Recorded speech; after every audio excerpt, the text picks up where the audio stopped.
कैसे कहूँ कि तुम्हारे मामा ने तुमसे झूठ बोला।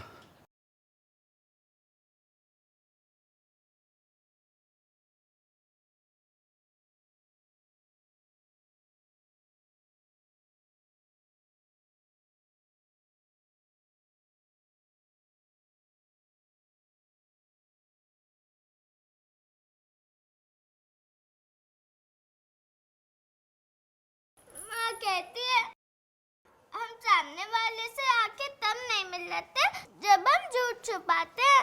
अब झूठे हो क्या?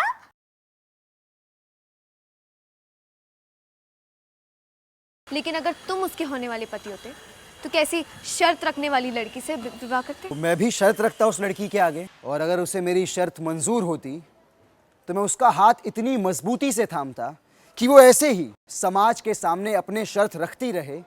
करेंगे ना अपना वादा पूरा या झूठे ही बनेंगे?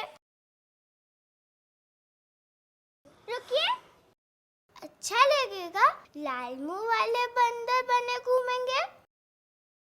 मुंह पोंछ लीजिए अपना, वरना पहले तो आवाज सुनकर डरते थे, ऐसे लाल रहे शक्ल तो देखकर भी डर जाएंगे।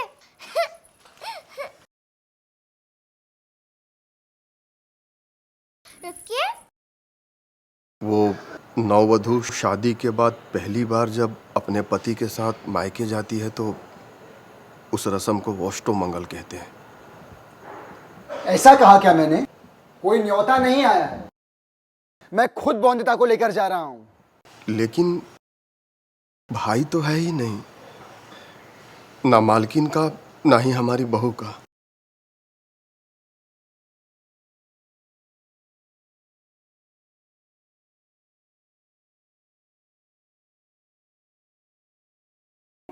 ये खुशबू तो रसगुल्ले की है।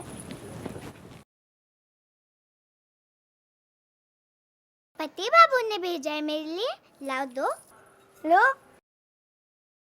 अच्छा, एक खा लो, मिट्टी के नहीं है, असली हैं। बिना मेहनत के ढक्के मिलते हैं, रसगुल्ले नहीं। ऐसा बाबा कहते हैं। तुम्हें भी मेहनत करनी होगी अगर चाहिए रसगुल्ले तो। मेहनत से डरती हूँ क्या मैं? तो खा लेना, बस एक शर्त है। मैं रसगुल्ले तुम्हारी तरफ फेंकूंगा और तुम्हें उछल उछल कर अपने मुंह में डालने होंगे। बोलो, खाओगी?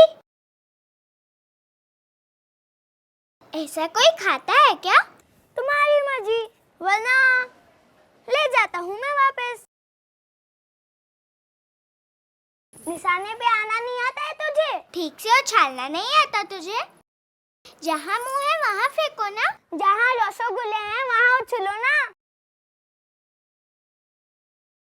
ये तो गिर गए सारे रसगुल्ले।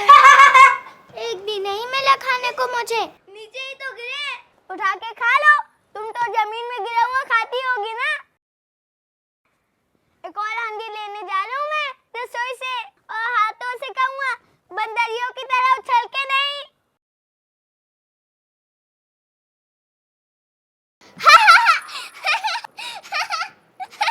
हंस क्या रही हो? हाथ दो मुझे।